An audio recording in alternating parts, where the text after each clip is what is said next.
Okay, so shall I tell you the story? Yeah. Okay, so here's this guy, Rob Pinson, Rabbi Dov Bear Pinson, and he's what they had done is they had the day scheduled. At the last minute, someone ended up being there from Israel, and they let this person talk, and so it threw the whole rest of the schedule. And so they said to Rabbi Pinson, so he went up to give his meditation, and he said, "How much time do I have?" And there's something like they said, "You have 15 minutes." He said, "Fine." Maybe at 20, whatever it was. And then he's about to start, and they say, "Oh, really? You only have 12." And he goes, "Okay." He's about to start, and they say, "Well, actually, you only have 7." I want you to know that in that 7 minutes, he gave one of the most powerful meditations I've ever experienced. He had us visualize the Hebrew letters of the Tetragrammaton, the name of God you're not supposed to say. And he took us through this process of seeing the letters, sort of feeling the emanation of the letters. It was like the top of my head blew off. And I thought, first of all, he's great. And we got all his books, and whenever studying we go, and one of these days I'd love to go out to Brooklyn to hear him talk, go to his place or hang out. But part of what he imparted was how to be when you're sharing this sacred wisdom. It's like, just be open, just be present. It was so amazing. I mean, it was so amazing, both the object lesson of how not to get thrown and how to be, fully immersed, and also what he was actually doing, what he was sharing. But I think that's what we mean by non-dualistic. It's like, oh, I have 15 minutes. Okay. Oh, I have 12. Okay. I have 10. Okay. I have 7. Okay. Let's do it. Here's the divine stuff. Here's the scintillating energy that I have to share with you. So it'll be fun. It'll be fun to support you doing that. It'll be fun to see what emerges or maybe even erupts. So it's great. It's great you're taking that on. Yeah. No, I'm excited. I'm excited. Um, um, what I find is,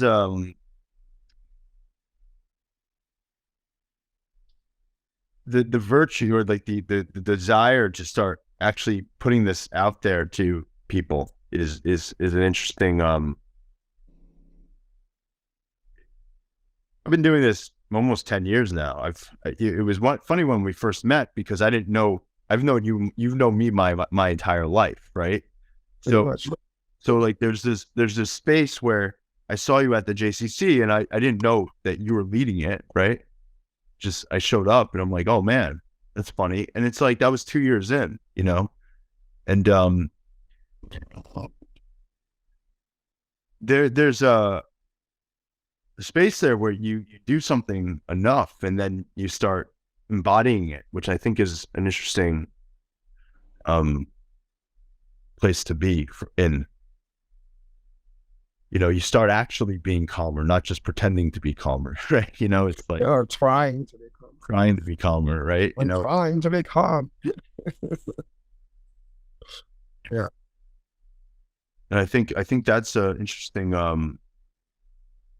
Like, you start calling in people who we need to talk to, and I think that's and they come at different. I like to think of it as a big school bus, and people get on the bus and off the bus when they're necessary and needed. It's just like everybody has their own kind of divine timing in terms of when they need to show up, and even the bad stuff that happens, it's like, oh, there's that school bus again.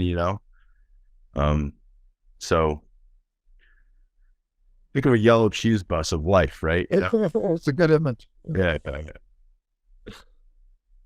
Well, I think at some point after you choose it, whatever you want to call the path, that it chooses you.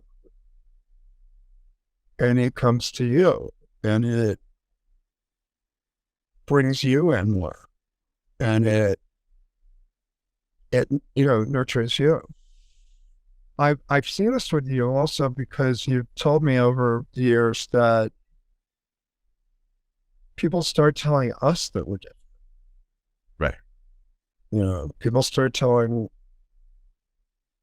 us that whatever it is, we're calmer, we're more clear, we're more grounded or centered. And I know that was true for you. I know that people have commented on that for you. You've shared that with me. And certainly that's been my experience. You kind of lose some of your edge. I don't mean that in a negative way. Right. You lose the edginess. You don't lose your edge in the world. Actually, your edge gets sharper and stronger. Which is ironic to people that come to the practices. They go, you're supposed to be a shrinking body. You're supposed to be passive. Isn't meditation passive? I'm like, no, whoever told you that? And it's not a passive activity. People thought it was, and people told that to us when we started. We started meditating in 1976. And people around us didn't know what meditation was. And they had a lot of assumptions about it. It's like you're dropping out of the world. You're becoming passive. Well, now we have all this brain science, now that we can actually look at people's brains, that tells us that it's an extremely active activity. The brain is like on fireworks, but it's very targeted to specific parts of the brain, so you're sort of CEO of the brain. The prefrontal cortex is highly stimulated, but it's also connected to compassion and enlightenment and generosity. It's connected to all of that. So those centers of the brain are extremely active. It's not like we go into hibernation. One of the questions that people have asked me a lot, I think people know more now because there's so much information and there's so much meditation available. But at the time, and for years, and still occasionally, people would say something like, one of the standard questions was I sleeping? Was I meditating? Like, how would I know the difference? Is meditation the same as sleep? That was a big question.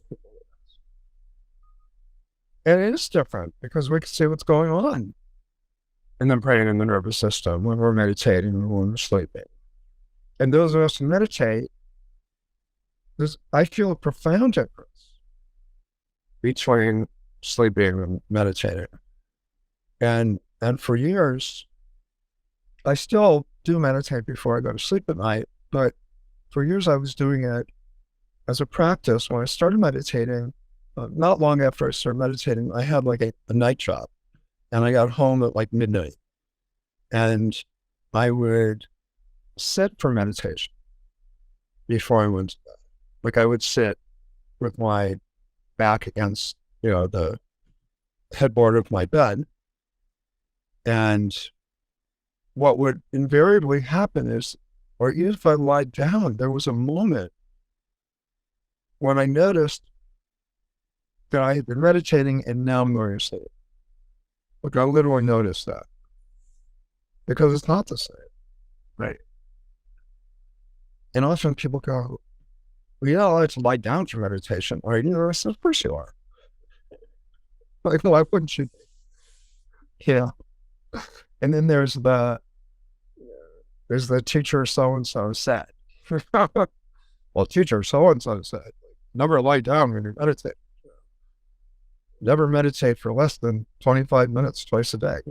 There's always a teacher so-and-so. And, I'm not even putting down as teachers because that's their experience or that's what they learned. But, you have to throw the rule book out the window because what we're talking about is people connecting to the experience that we've connected to, which is connecting to themselves. And I don't want to put any fences around that. I don't want to tell people, oh, you can't have that experience because you don't have 25 minutes twice a day. Right. First of all, it's not true that that's what they need.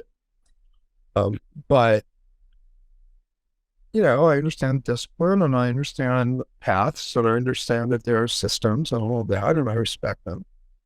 But we don't want to say to people, oh, you're doing it wrong. You're not going to get the fruits of meditation, so just don't bother. Because that's, people show up. People show up at my door, metaphorically speaking. People show up at my classes. People show up at my workshops. And either they heard from somebody that I'm, as one of my students said, the least doctrinaire meditation teacher around.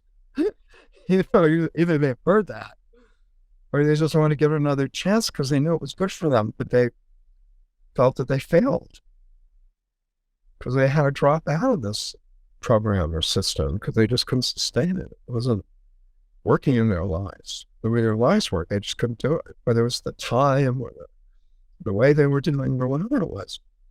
So to be able to offer people, a space in New York City where they can come and they can meditate and whatever that ends up looking like. And that's a gift to the world. Yeah. It's great. Yeah. And you will be instructed. I will be instructed? Yes. From within. You will be. I mean, I feel it.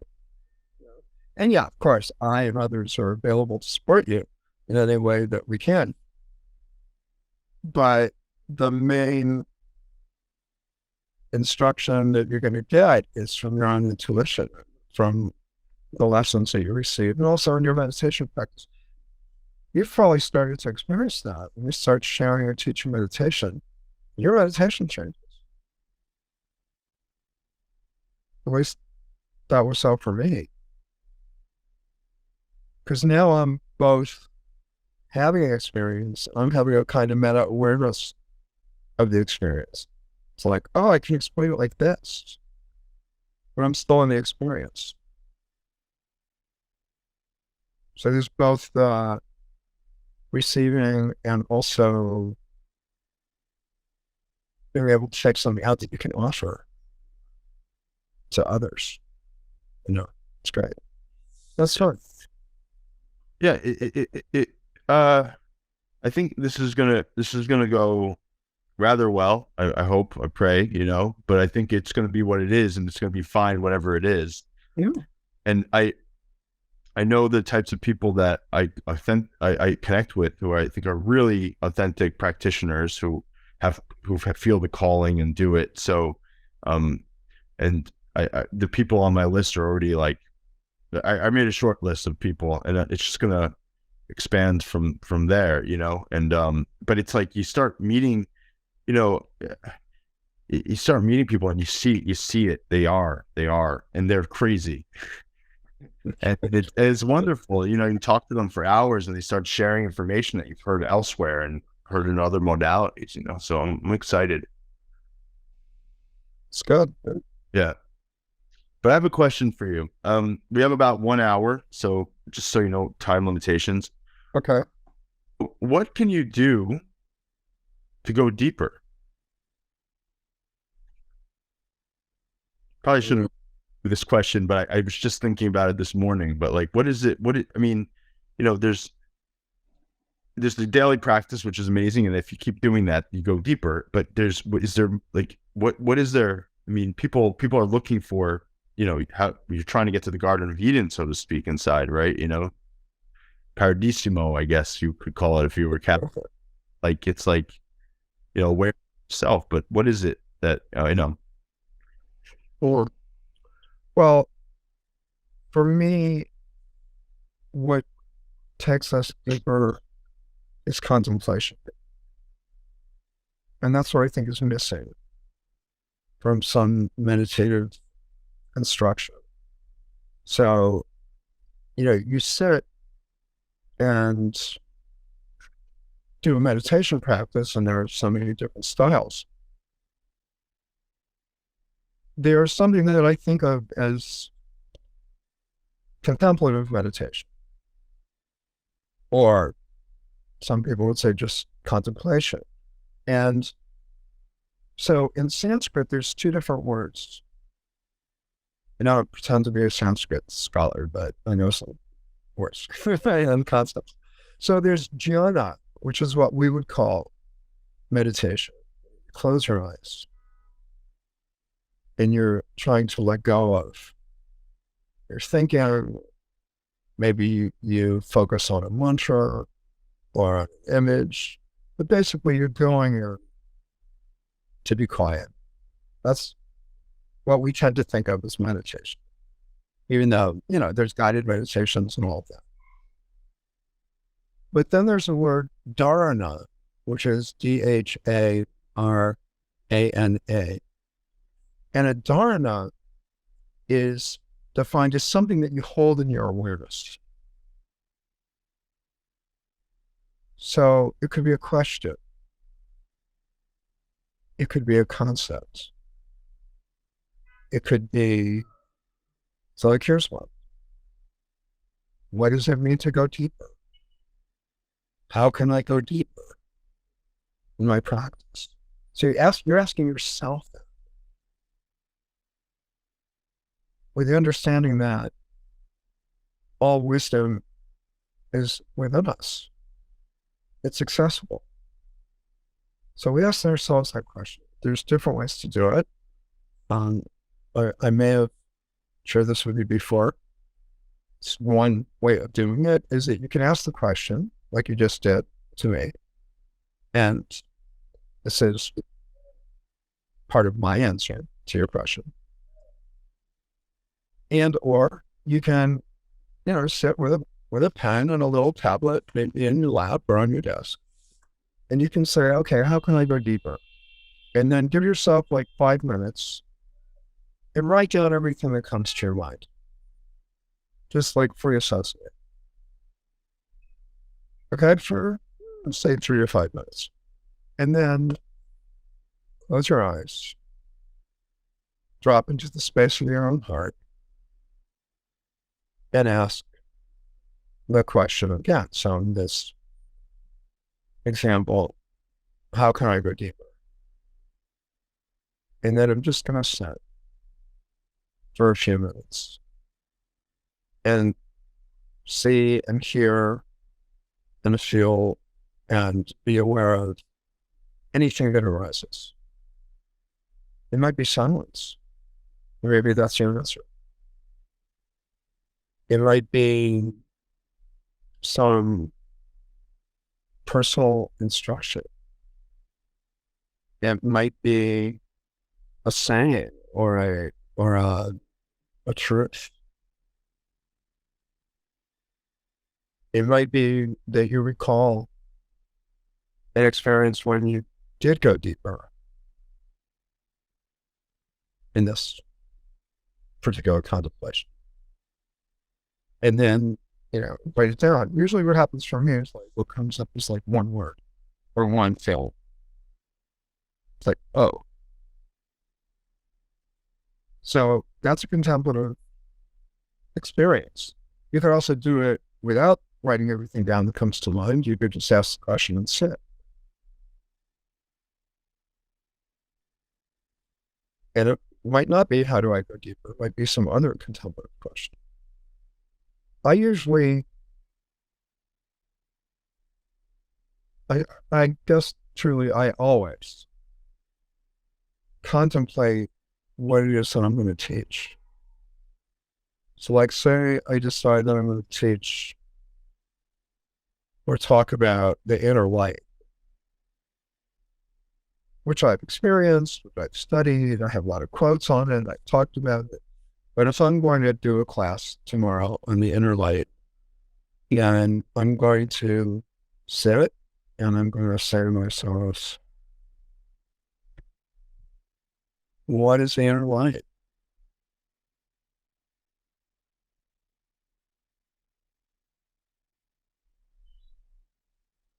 And then what's coming up, because I'm doing it now. So what's coming up now is how do I connect with it? So questions.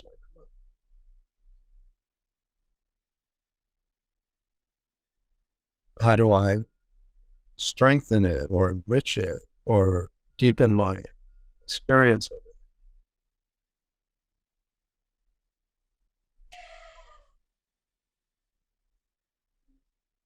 So what's coming up for me right now, because I'm doing it practice, is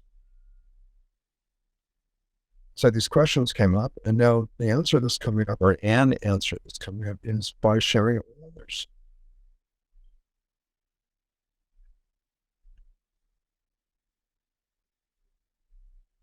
So if you do that practice, and it's not always a question, sometimes you just sit with, you just focus your awareness on this principle or this concept. You can also do it for mundane questions or seemingly mundane questions like, how should I proceed with this space? Anything like that. And you sit with it. So what we're doing is we're sitting with something. We're sitting with concept, a principle, a question, an experience. Like, sometimes you have an experience, you go, what was that? That's rhetorical. But you could also sit with that and say, what was there? What can I learn from this? So there's a way that we kind of do this in the mind, and there's a way that we do it using the mind to go beyond the mind. But for me, that's a core practice for deepening my experience of the past. Can you share the difference between using the mind and going beyond the mind? How do you? Sure. So using the mind is your thinking. Right. How can I deepen? So that's the first step of that process. If you're going to do, first, you're going to spool out your thoughts. So you're going, if we're using the mind, if we're being in the mind, we're thinking. We're going, okay, how can I deepen my meditation practice? Well, maybe I should turn all the lights off. Or maybe I should fast before I meditate. Or maybe I should be in a colder room or a warmer room. Or maybe I'm in the wrong room. Maybe I should do a little stretching before I meditate. Like we start coming up with these answers. We're thinking. Which doesn't mean the answers are wrong. Doesn't mean that. But then I'm using the mind to go beyond the mind in the sense that I'm asking a question. But the activity that I'm doing is I'm holding, rather than spooling out thoughts, I'm holding this concept or thought or question or principle or image or experience or sensation. I'm holding it in my awareness. I'm sitting with it. It's almost like it's concrete and it's just like right there with me. The way images sometimes. And then what's beyond the mind is that some answer or question or wisdom or practice or knowledge or something arises from within. And I would say sometimes from outside you, which is kind of the magical thing. You know, sometimes you ask this question, like, how can I ... And whether you're sitting and asking this question and sitting with it, or a few moments later, or maybe sometime later, someone in the external world provides the answer to that question for you. Like, you leave your house and you bump into somebody and they offer you a job, or they tell you something that sounds like it's coming from the universe. So there's also that aspect of it, that it doesn't always come from within us, but often it does. Often it does. And it feels true. And sometimes people say, oh, I did that practice and nothing happened. So I said, well, let's look at what we think nothing is. Was it stillness? Was it silence?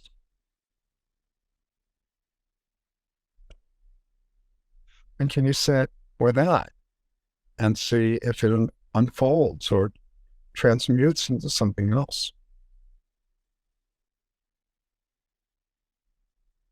So that's my understanding of how to deepen our practice.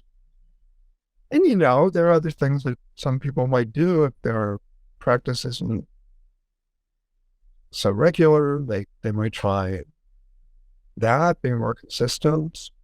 They might try a different style.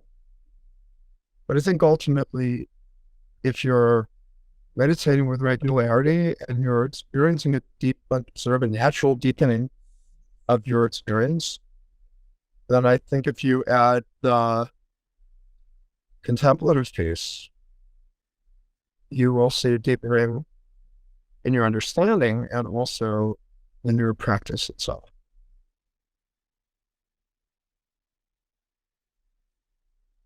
That's a great question. Yeah. And you can keep sitting with it. I revisit the same question over and over.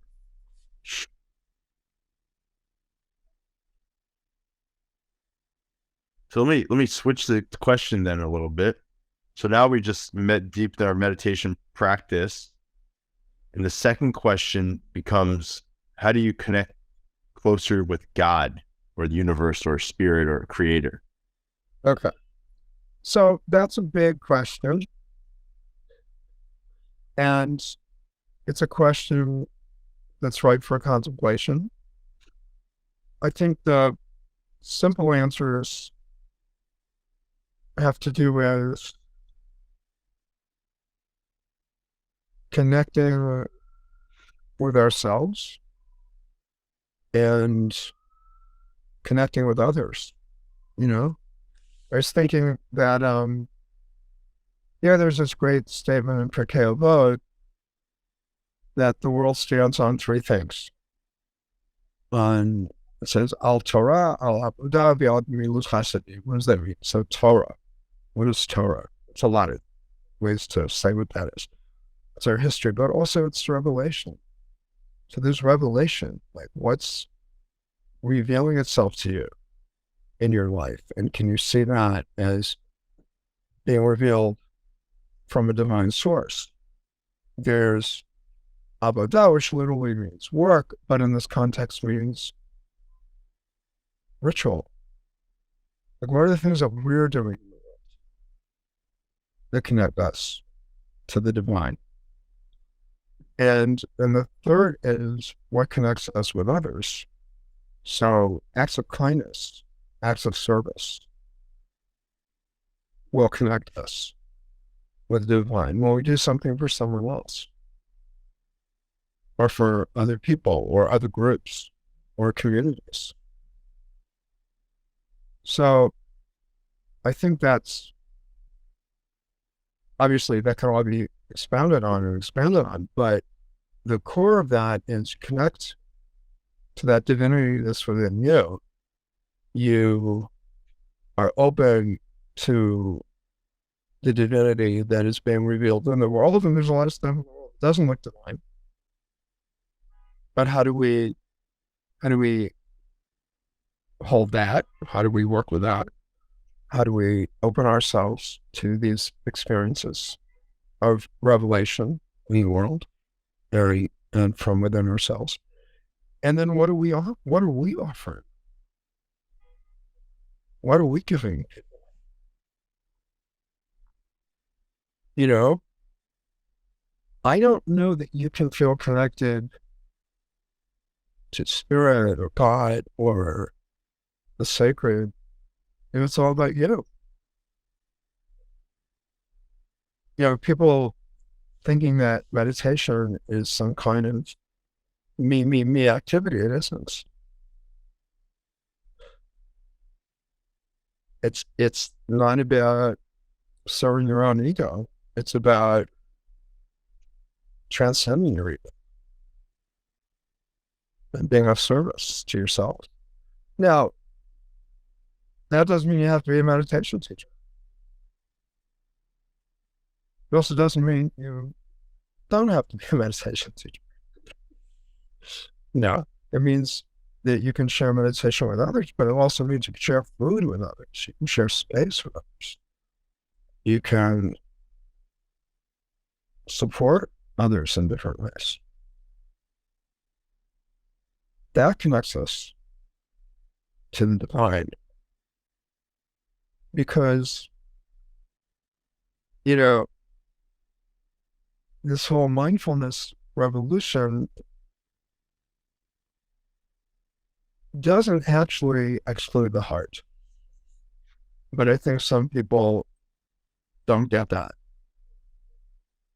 That the authentic teachers that I've ever met in any path understand that, it's about calming yourself down and turning within and touching that greatness and wisdom and love that's in you. And it's also offering kindness in the world, both through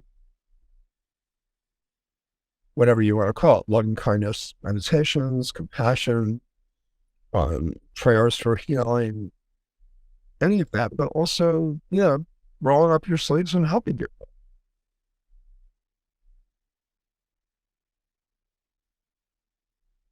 So that's kind of the ball of wax, so to speak. And obviously there's much more. Right. To create sacred space, to create sacred time. And one of the things I've been saying to people lately in the last few years is like, who knew you could create sacred space remotely? I didn't know that. I'm really. The first time I led a Zoom meditation, it was in, I think, April of 2020. And I've been at programs that have been satellited around the world, and I've led a few, but to have that experience that we're all sitting in a sacred space, and that we are devoting sacred time. There's a sacredness, there's a divinity to what we're doing together, even if we're not in the same room. And I think it's a great lesson for us in these days where people are both so disconnected and so connected. Can we connect through the heart? So to me, it's often, I don't want to be closer to God, find my heart, drop into my heart, offer something from my heart to anyone, including myself. So those are some simple answers to a very profound question. Right. Just drop it on you. Why not? Why not? Why not? So because talking a little bit about Kabbalah and also other spiritual programs. So Kabbalah, a lot of it has to do with acts of loving kindness, right? You're supposed to see yourself in the other man because we are this unit, the soul unit, right? And we're giving this impossible task to recreate the vessel that holds all the glory of God. It's like, and it's through these acts of loving kindness to God, and also, and then as you get closer, if you're a Kabbalist, as I understand, I'm not one, obviously, but like you start understanding what is the gifts that you have received, because the Kabbalah is to receive, is what you receive, and then you understand, you have a close connection with God. It's almost like a one-way discussion, and you get these things, whatever your powers are, let's call them, right? Your X-Men superpowers, But then if you look at other modalities, they say,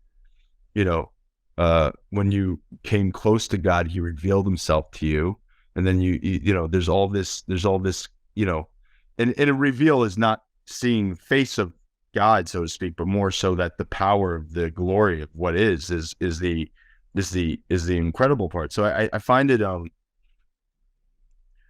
because meditation and source are one and the same in a sense. I find, and I probably should have told you ahead of time when I was going to ask this question, but like one of the things I find the duality of like the spirit is that it's like, it's inside you, it's also out there, and it's both. And so you look inside to find it, and you find this glowing thing, and then you start realizing you're good. And then there's all this outside that helps you figure out the duality between what is and what isn't. And then there's this, universal thing, which is absolutely wild. And now we're part of this bigger organism, and we are basically dust at the end of it. But that's a short form of that. The Godhead is in you as well as it is outside of you, and it's like, I find that to be absolutely fascinating, profound. And it's confusing because, especially as somebody who grew up rather religious, it's like God is out there.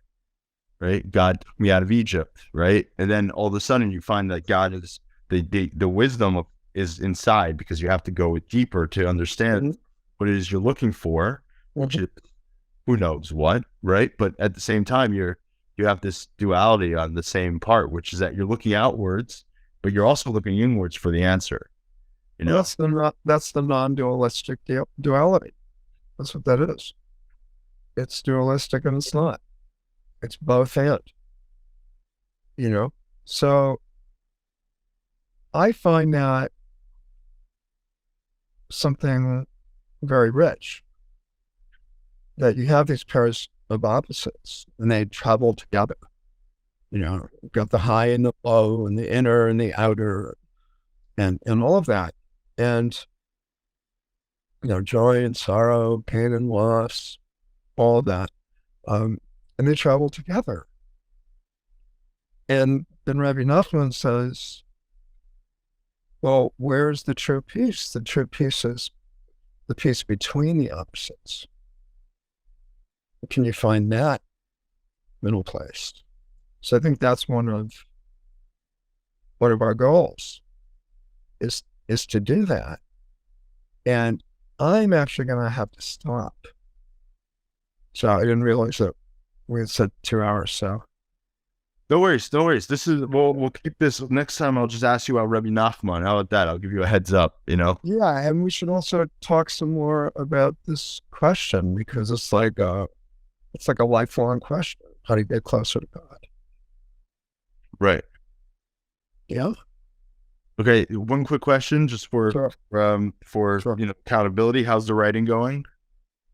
The writing is going. I started working on what I'm thinking of as a proposal, but it's really, what's interesting is that when I went into my computer to dig this stuff up, I started a serious start. I started 5 years ago.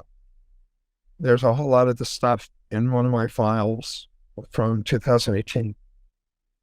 So clearly it's time. That was there. The topics are there. There's structure there. There are questions there. There are learning objectives there if it becomes a curriculum, which it might. So I'm starting to put in some time to, expand on that. So yes, thank you. Thanks for being in my corner and for keeping me accountable. Call me Mickey. You'll be a Rocky. All right. All